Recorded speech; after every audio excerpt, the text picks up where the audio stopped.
folks, there's one that shot me today. Did that one come on then? Yes, it did. I'm recording. I didn't think I was on then. I've read today, I don't know if you've heard it, if you're a music fan, especially if you're a Who fan, the Who have parted ways with ZAK Starkey, Ringo's young lad. Old Zak's been on the drums for him now, on and off, for 29 years.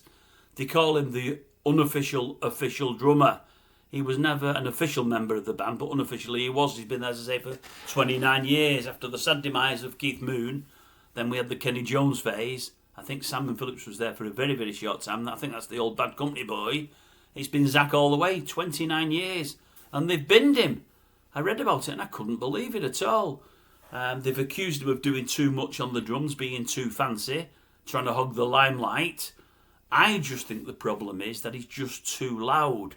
It's all down to Roger Daltrey and his hearing problems. He's got hearing issues at the moment. It's been well documented. I think hearing and sight issues, I think. He's saying his hearing is really, really bad. Anyway, I believe they've done a couple of concerts for the Old Teenage Cancer Trust recently, and he's had to stop on 2 or 3 occasions, Roger, because he said he can't hear the key that he's supposed to be singing in because the drums are drowning everything out. And to that end, he's had a couple of pops at ZAK. ZAK, being hot-headed, has probably bit back a little, and Daltrey's convinced Townsend that he's doing too much on the drums and he's stopping Roger doing his job. And I think together they've decided to part ways, and I'm surprised. I'm very, very shocked. I've seen Starkey with them a couple of times. Now, I've got to say, I'm disappointed that he's played with that Oasis before. You know I don't like them, folks. I know many of you will. I don't. But even when I've seen him with Oasis, he's been the shining light. He's been the only musician amongst them.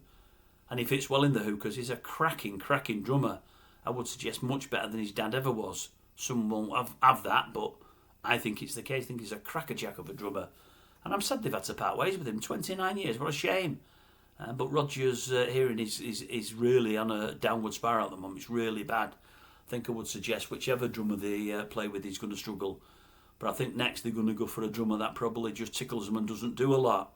Sadly, Charlie Watts isn't with us anymore. I can't think who else they could think of, but they will find somebody. I don't think he'll be the powerhouse that ZAK was. I don't think that at all. But really surprised to read the news and really saddened, really. I read today when I'm reading the piece, Keith Moon was the guy that bought him his first drum kit at 8.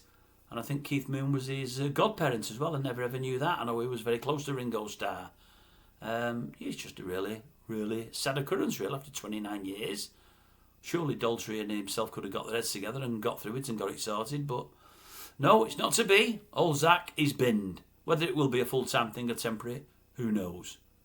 If I hear anything more, I'll tell you. Don't worry about that.